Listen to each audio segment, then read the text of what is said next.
pukul 17 waktu Indonesia Barat. Soal perjuangan ke pusat, apapun yang diminta oleh pemerintah Aceh, Delon sebagai wakil Aceh siap memperjuangkan. Saatnya kita dengarkan dan kita saksikan Lintas 17. Informasi aktual dari seluruh penjuru Aceh. Kejaksaan Tinggi Aceh menuntut 40 orang bandar narkoba dengan ancaman hukuman mati. Kabupaten Aceh Singkil Provinsi Aceh dengan menyediakan anggaran sebesar 25 miliar rupiah. Inilah Lintas 17 bersama Korwil 17 Banda Aceh.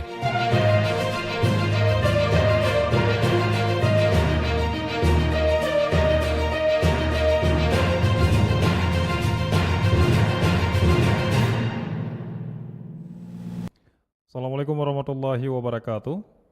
Dari Jalan Sultan Iskandar Muda nomor 13 Banda Aceh, saya Mas Wani mengantarkan Lintas 17 siaran berita berjaringan menyajikan informasi aktual yang terjadi di berbagai penjuru Aceh untuk edisi hari ini, Sabtu 7 Februari 2026.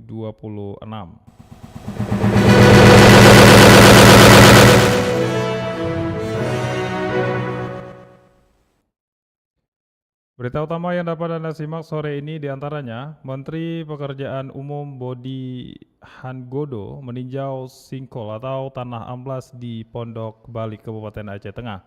Berikutnya, perbaikan infrastruktur jadi kunci pemulihan pendidikan pasca banjir di Kabupaten Aceh Utara.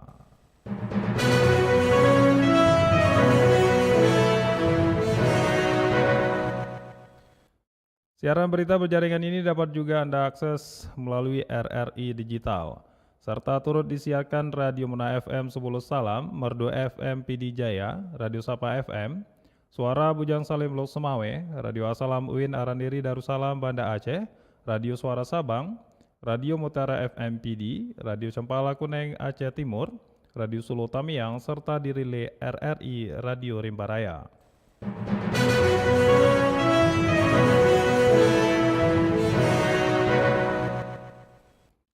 Baiklah saudara, berita pertama kami mulai dari Kutaraja Banda Aceh.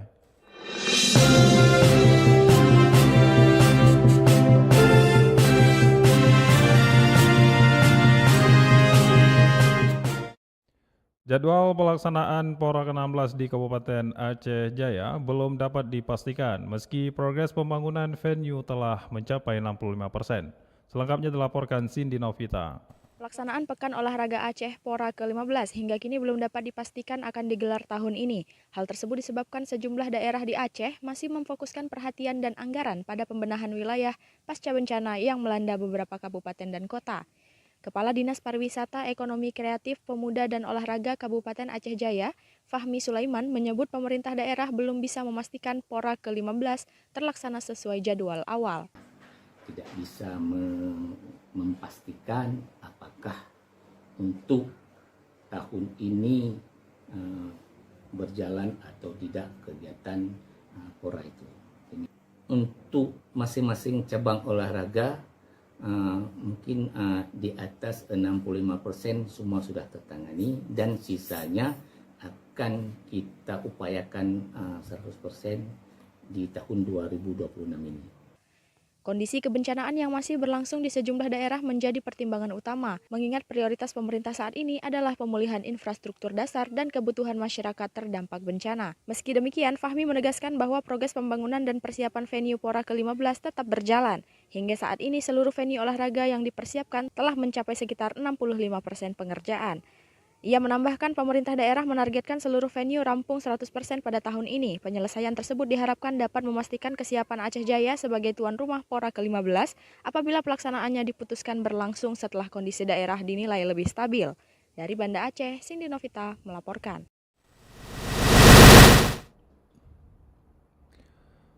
Rumah Sakit Jiwa atau RSJ Aceh terus berupaya mendukung pemulihan pasca bencana melalui bakti sosial dengan fokus layanan kesehatan dasar hingga psikologis. Berikut laporan Tisi Maulidia Putri. Wakil Direktur Pelayanan Rumah Sakit Jiwa RSJ Aceh Dr. Gigi Sarifah Yesi Hediati memastikan pihaknya memberi perhatian serius dalam penanganan pasca bencana dengan melaksanakan kegiatan bakti sosial berfokus pelayanan medis, obat-obatan, dukungan kesehatan dasar, layanan psikososial, dan intervensi pemulihan psikologis bagi korban bencana. Membawa tim ke lapangan. Nah, tim tersebut adalah lintas profesi, yaitu dokter spesialis, dokter umum, perawat, laboratorium, kemudian teman-teman staf umum, farmasi, apoteker kita turunkan ke lapangan, dan teman-teman ATEM. ATEM ini adalah untuk teknik medis memperbaiki alat-alat bila diperlukan perbaikan alat-alat di puskesmas yang rusak. Sementara itu, Wakil Direktur Administrasi dan Umum RSJ Muhammad Syafi'i menambahkan, dukungan bagi korban bencana yang mengalami tekanan dan trauma sangat dibutuhkan sehingga tidak memunculkan gangguan kesehatan mental hingga perubahan perilaku ke arah negatif. Tapi efek lain yang daripada tersebut adalah menyangkut dengan kesehatan, itu di kesehatan jiwa dan juga kesehatan fisik daripada masyarakat kita.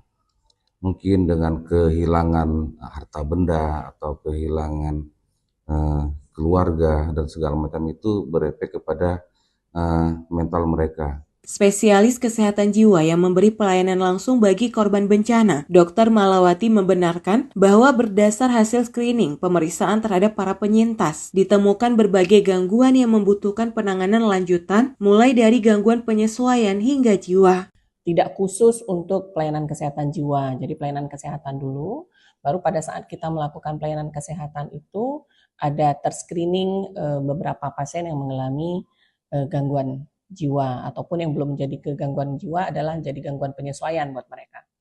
Nah, kebanyakan adalah mereka yang datang dengan keluhan batuk pilek, ya, infeksi saluran pernafasan atas. Psikolog klinis RSJ Aceh Aisyah menambahkan korban bencana membutuhkan dukungan dan perhatian karena tidak sedikit dari korban yang mengalami kecemasan, kekurangan nafsu makan, sulit tidur, dan sebagainya. Yang kami lakukan kepada anak-anak itu lebih banyak adalah seperti psikoterapi bermain.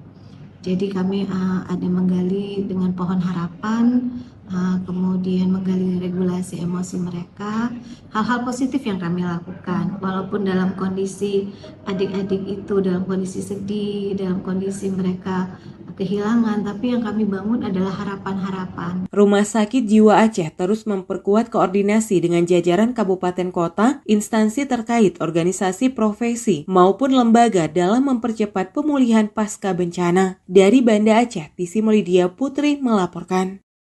Dari Kota Raja Banda Aceh, lintas 17 menuju Samudera Pasai, Aceh Utara.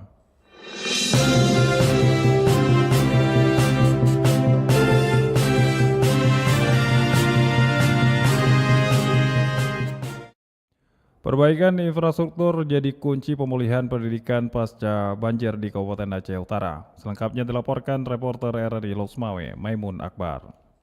Pembangunan infrastruktur adalah menjadi kunci pemulihan pendidikan pasca banjir di Kabupaten Aceh Utara. Infrastruktur menjadi faktor utama dalam membangun kembali sektor pendidikan pasca banjir yang melanda Kabupaten Aceh Utara. Kerusakan fasilitas sekolah akibat banjir dinilai berdampak langsung terhadap keberlangsungan proses belajar mengajar. Pengamat pendidikan dari Fakultas Keguruan dan Ilmu Pendidikan Universitas Maleko Saleh, Dr. Syirat, kepada RRI menilai pemulihan infrastruktur pendidikan harus menjadi prioritas agar aktivitas belajar siswa dapat kembali berjalan normal. Minimnya peralatan itu masih siswa-siswa itu masih sangat semangat ya. Ya tentunya sangat mempengaruhi ya Pak ya, karena kan siswa itu kan sekolahnya atau bersekolah mereka itu tentunya memberikan sarana-sarana ya. Menurut Wakil Dekan Bidang Kemahasiswaan dan Alumni FKIP Universitas Maleko Saleh tersebut, setelah turun langsung ke sejumlah lokasi di wilayah pedalaman Aceh Utara, masih banyak sekolah yang mengalami kerusakan infrastruktur. Ia menyebutkan seperti di Kecamatan Baktia ditemukan fasilitas sekolah yang rusak berat akibat banjir. Kondisi ini dinilai sangat mengganggu proses belajar mengajar bagi siswa. Selain itu, di wilayah Bungkah, Kabupaten Aceh Utara juga mendapati kondisi infrastruktur pendidikan yang hingga kini belum memadai, baik dari sisi bangunan maupun sarana pendukung lainnya. Ia menjelaskan dampak banjir tidak hanya merusak bangunan sekolah, tetapi juga menyebabkan banyak siswa kehilangan perlengkapan belajar seperti buku, seragam, dan alat tulis. Dirinya berharap pemerintah daerah dan pihak terkait segera melakukan percepatan pemulihan infrastruktur agar kualitas pendidikan di Aceh Utara dapat kembali pulih. Maimun Akbar melaporkan. Tekanan ekonomi keluarga yang di berbagai wilayah Indonesia termasuk di Kota Lok Sumawe mengakibatkan tingginya eksploitasi terhadap anak. Berikutnya dilaporkan Albar Maulana. Tekanan ekonomi keluarga yang semakin berat memicu meningkatnya kasus eksploitasi anak di berbagai wilayah di Indonesia termasuk di Kota Lok Sumawe. Anak-anak yang seharusnya berada di bangku sekolah justru dipaksa bekerja demi membantu kebutuhan rumah tangga. Kepada RRI, Dr. Syarifah Rahmah, seorang akademisi UIN Sultanah Narisyah, mengatakan fenomena eksploitasi anak ini terpantau di sejumlah kota besar dan daerah, di mana anak terlihat bekerja sebagai pemulung, pengamen, pedagang asongan, hingga buruh kasar. Kondisi ini dinilai memprihatinkan lantaran eksploitasi anak akan terjadi di dunia kerja yang tidak semestinya terjadi terhadap anak. Bahkan terimbas dari sisi diskriminasi pada pendapatan yang tidak sesuai. Selain itu, diskriminasi juga terjadi pada sisi pendidikan si anak. Miris memang kaitannya dengan ekonomi yang saya bilang tadi, di mana pendapatan masyarakat kecil dengan jumlah anak yang banyak, sektor lapangan kerja itu memang sangat sedikit. Itu menyebabkan buruh anak ini semakin banyak, dan ini menyebabkan populasi pekerja anak di berbagai macam sektor ini tidak bisa terbendung, dan ini nanti imbasnya pada sisi diskriminasi terkait dengan pendapatan, diskriminasi terkait dengan perlakuan terhadap anak, maka pekerjaan anak ini semakin banyak. Terutama kita lihat di Kota Lok Sumawe ya, di bawah umur. Ya. Mereka anak-anak ini kan butuh pendidikan. Malah ada anak-anak yang bekerja sambil sekolah. Syarifah Rahmah menyebutkan bahwa tekanan ekonomi menyebabkan orang tua mengambil keputusan ekstrim, yaitu mengorbankan masa depan pendidikan anak demi kebutuhan jangka pendek. Anak yang bekerja sering sekali terpaksa putus sekolah atau tidak dapat mengikuti pelajaran dengan optimal. Kondisi ini menjadi alarm keras bagi pemerintah dan masyarakat untuk segera mengambil langkah konkret. Program bantuan sosial dan perlindungan anak dinilai perlu diperluas, serta diawasi ketat agar tidak ada lagi anak-anak yang kehilangan hak atas masa kecil dan pendidikan akibat tekanan ekonomi. Demikian, Albar Maulana melaporkan. Dari Samudra Pasai Aceh Utara, kita menuju Malabo.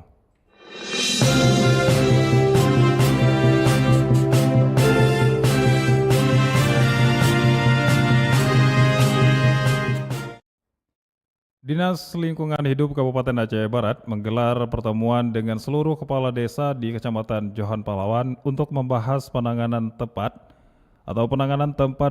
pembuangan sampah liar yang selama ini menjadi persoalan lingkungan.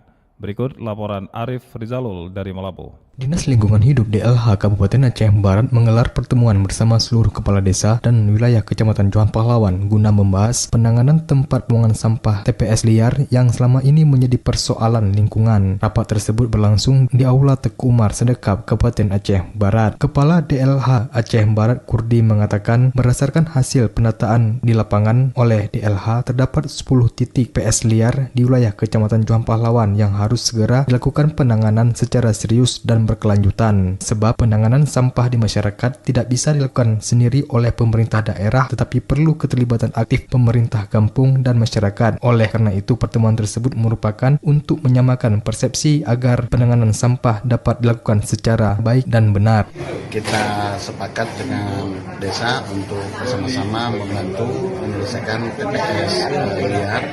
Ada 10 titik yang nanti juga akan dibantu oleh kita juga punya ide bagaimana sampah itu di diskusi desa dikelola oleh desanya. Nanti pemerintah DLH akan memberikan beca di masing-masing desa, kemudian mereka mengelola nanti retribusinya akan kita diskusikan berapa untuk desa, berapa. Tujuannya adalah supaya sampah di desa-desa itu menjadi terambil semua, terangkut semua. Pemerintah Kabupaten Aceh Barat juga mewacanakan kolaborasi dengan pihak TNI dalam penanganan sampah, terutama untuk mendukung kebersihan lingkungan dan pengawasan di lokasi TPS liar, dan akan memberikan bantuan becak roda 3 guna memudahkan pengangkutan sampah rumah tangga. Adapun pengelolaan dan penarikan restribusi sampah akan diatur oleh pihak desa. Selain itu juga restribusi sampah nantinya akan dibagi dua antara kabupaten dan desa, namun mekanismenya akan dibahas kembali dalam pertemuan lanjutan untuk mencapai kesepakatan bersama. Dengan adanya sistem pengangkutan rutin dan pengelolaan restribusi yang jelas, sehingga sampah rumah tangga di setiap desa dapat terangkut seluruh setiap harinya. Sebagai bentuk dukungan sarana dan prasarana, pemerintah Kabupaten Aceh Barat juga memfasilitasi pemasangan CCTV di titik-titik TPS liar guna mencegah pembuangan sampah sembarangan yang dilakukan oleh masyarakat, serta memastikan becak roda 3 beroperasi optimal dalam pengambilan sampah harian. Langkah ini diharapkan mampu menciptakan lingkungan yang bersih, sehat dan bebas dari TPS liar di wilayah Kecamatan Johan Pahlawan, Kabupaten Aceh Barat. Reporter RRI Melabuh, Arif Rezalul melaporkan. Universitas Teku Umar melalui program mahasiswa berdampak tahun 2026 menerjunkan ratusan mahasiswa ke sejumlah kampung di Aceh Barat untuk membantu pemulihan sosial dan ekonomi masyarakat pasca bencana. Selengkapnya dilaporkan Irham Syah. Hidup mahasiswa! Hidup mahasiswa! Sebanyak 100 mahasiswa Universitas Teku Umar diterjunkan ke sejumlah kampung terdampak banjir dan tanah longsor di Aceh Barat melalui program mahasiswa berdampak tahun 2026.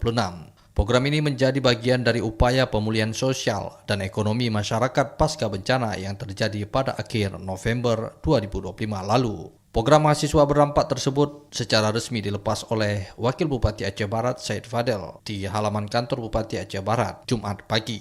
Dalam sambutannya, Wakil Bupati Aceh Barat menyampaikan apresiasi dan terima kasih kepada Universitas Teku Umar, khususnya Lembaga Penelitian dan Pengabdian kepada Masyarakat atau LPPM, yang dinilai konsisten dalam menghadirkan program pengabdian masyarakat yang nyata, relevan, dan dibutuhkan, terutama dalam mendukung pemulihan pasca bencana.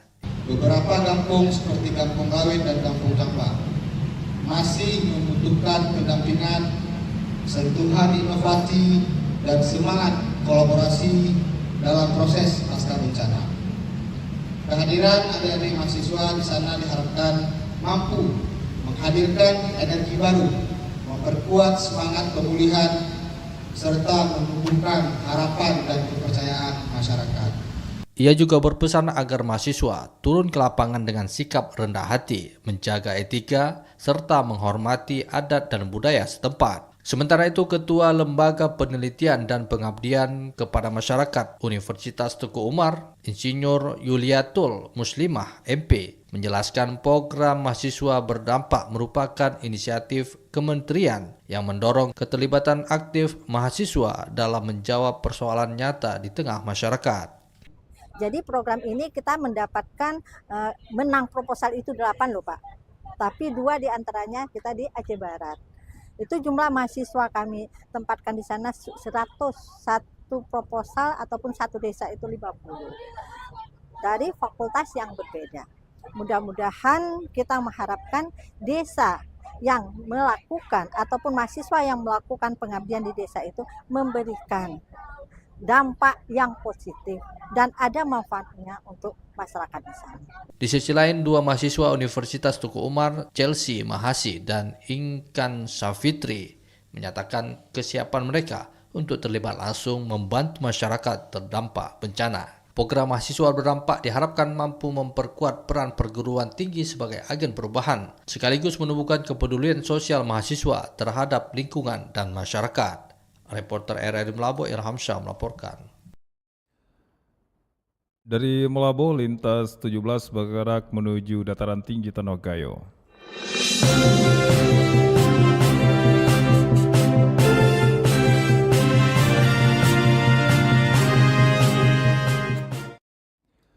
Menteri Pekerjaan Umum Dodi Hanggodo meninjau langsung sinkhole atau tanah amblas di Pondok Bali, Kabupaten Aceh Tengah. Berikut laporan reporter RRI Takengon Bambang Syaputra. Menteri Pekerjaan Umum Dodi Hanggodo melakukan kunjungan spesifik ke Kabupaten Aceh Tengah pada Jumat 6 Februari 2026 guna meninjau langsung fenomena sinkhole atau tanah amblas yang terjadi di Kampung Pondok Bali, Kecamatan Ketol. Menteri PU turut didampingi Bupati Aceh Tengah Heli Yoga, Wakil Bupati Muhsin Hasan, dan sejumlah pejabat terkait lainnya. Dodi mengatakan sesuai dengan arahan Presiden melalui Seskap, pihaknya diminta untuk fokus menangani tanah amblas di Aceh Tengah agar tidak semakin meluas dan dilakukan secara komprehensif. Kementerian PU katanya juga telah menurunkan tim teknis untuk melakukan analisa menyeluruh terhadap struktur tanah di kawasan tersebut. Hal itu dilakukan untuk mengetahui faktor penyebab terjadinya tanah amblas tersebut. Hasil kajian itu nantinya akan menjadi dasar pemerintah untuk menyusun rencana penanganan secara permanen. Hari ini spesifik saya sengaja berkunjung ke Aceh Tengah karena kemarin di Sentul selain ketemu Pak Bupati juga kemarin juga ada arahan singkat dari Pak Seskap untuk memang saya lebih fokus ke sini karena beliau mengharapkan arahan dari Pak Presiden juga melalui Pak Seskap agar penanganannya bersifat komprehensif. Tadi sudah disampaikan oleh tim, ada beberapa hal yang mau kita kerjakan, routing lah segala macam. Ada 3-4 item, karena di ujung sana juga ada sungai segala macam, itu juga kita mesti lakukan penanganan cepat. Saya minta pekerjaan fisiknya segera dilakukan. Nah, tadi kan pada saat kita kesana kan ada terasa gempa ya. Berarti area di situ kan memang tidak 100% secure gitu kan. Jadi di bawah ini masih ada pergerakan air. Pergerakan airnya mesti kita stop gitu. Longsoran tanah yang kian meluas sejak beberapa waktu terakhir juga telah menyebabkan terputusnya jalan lintas simpang balik Belang Mancung, sehingga Kementerian PU juga telah membuka jalan alternatif agar mobilitas masyarakat tetap berjalan di tengah penanganan yang dilakukan pemerintah. Bambang Syaputra, RRI Takengon, melaporkan. Jumpa dulu baru kita mau kemana gitu ya. Oke, siap. Makasih Bang. Anda sedang mendengarkan Lintas 17 dari Korwil 17 Banda Aceh.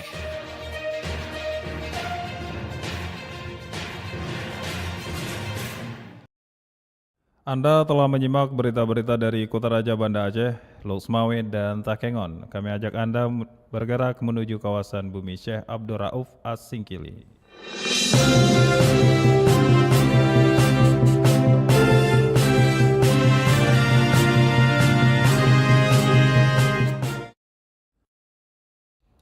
Program makan bergizi gratis di Kabupaten Sebulu Salam berhasil membuka lapangan kerja baru bagi masyarakat lokal. Berikut laporan reporter RRI Singkil, Juprianto. Kehadiran program makan bergizi gratis atau MBG di Kota Sebulu Salam tidak hanya berfokus pada peningkatan nutrisi masyarakat, tetapi juga menjadi motor penggerak ekonomi lokal. Program itu terbukti efektif membuka lapangan pekerjaan baru melalui operasional dapur umum di berbagai titik. Hingga saat ini sebanyak 11 titik dapur MBG telah dipersiapkan untuk melayani kebutuhan gizi masyarakat yang tersebar di berbagai kecamatan. Infrastruktur itu juga disiapkan guna memastikan distribusi makanan berjalan efektif dan menjangkau sasaran secara tepat. Koordinator Wilayah Badan Gizi Nasional Kota Sebulu Salam, Sartika Anggraini menjelaskan bahwa satu unit dapur yang mendistribusikan 2.000 porsi makanan per hari mampu menyerap tenaga kerja dalam jumlah besar. Penyerapan tenaga tersebut diprioritaskan bagi penduduk setempat. Hal itu bertujuan agar dampak ekonomi dari program nasional tersebut dapat dirasakan langsung oleh warga yang berdomisili di sekitar lokasi dapur. 47 pekerja dapur, ahli gizi 1, akuntan 1, KSPG 1. Iya, cuman kalau yang tahap pertama masih baru, mungkin nggak 47 orang relawannya, karena kan tergantung porsinya juga masaknya. Tapi akan 47 juga nanti itu kalau udah naik 2.000 itu.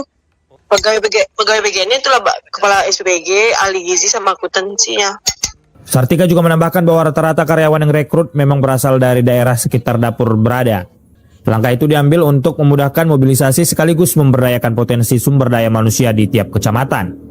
Dengan adanya 11 titik dapur yang telah disiapkan, total potensi penyerapan tenaga kerja di Sebulu Salam diprediksi akan terus meningkat seiring dengan optimalisasi distribusi. Demikian, Juprianto melaporkan.